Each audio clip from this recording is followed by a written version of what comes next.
ગુજરાતમાં વર્ષે સુરત હોય કે વડોદરા હોય, ગરબામાં અને દુર્ગા પૂજામાં ખેલૈયાઓ દ્વારા કિસ કરવી અને લોકોની લાગણી દુભાય તે પ્રકારના કપડાં પહેરીને અશ્લીલ નૃત્ય થતા વિવાદ સર્જાયા છે. વડોદરાના ગરબામાં ખેલૈયાઓ દ્વારા ગરબા ગ્રાઉન્ડમાં કરવામાં આવેલા કિસના વિડીયો વાયરલ થયા બાદ હવે સુરતના ગરબા અને દુર્ગા પૂજાના પંડાલમાં ઠુમકા લગાવી રહેલી યુવતીઓના વિડીયો વાયરલ થતા ભક્તોની લાગણી દુભાઈ છે. પરપ્રાંતીય વિસ્તારથી પોશ વિસ્તાર સુધી પવિત્રતાનો ભંગ. વાયરલ થયેલા વિડીયોમાં સુરતના પરપ્રાંતીય વિસ્તારોથી લઈને પોશ વિસ્તાર સુધીના દ્રશ્યો છે. એક તરફ માતાજીની પ્રતિમા સામે અશ્લીલ નૃત્ય કરતા બે વિડીયો સમાવ્યા છે, જ્યારે બીજો વિડીયો સુરતના પોશ વિસ્તાર ભટારનો હોવાનું મનાય છે, જેમાં તેરા પ્યાર પ્યાર હુકા બાર બાર ગીત પર માતાજીની પ્રતિમા સાથે મહિલાઓ ડાન્સ કરતી નજરે આવે છે. સૌપ્રથમ પાંદેસરા વિસ્તારનો મનાતો વિડીયો વાયરલ થયો છે, જે પરપ્રાંતીય વિસ્તાર તરીકે ઓળખાય છે.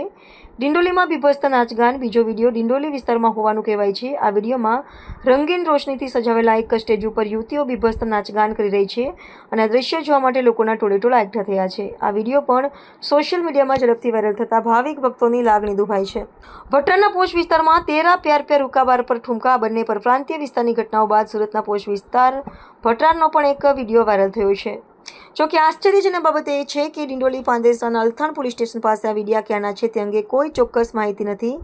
એક વિડીયોમાં પાંદેસરાનો ઉલ્લેખ કરાયો છે, પરંતુ ત્રણેય વિડીયોનું સચોટ સ્થળ હજુ સુધી સ્પષ્ટ થયું નથી. સુરતમાં ભટ્ટાર, ડિંડોલી અને પાંદેસરાના નામે ફરતા અશ્લીલ વિડીયોએ નવરાત્રિના પવિત્ર વાતાવરણને દૂષિત કર્યું અને શ્રદ્ધાળુઓની આસ્થાને ઠેસ પહોંચાડી છે.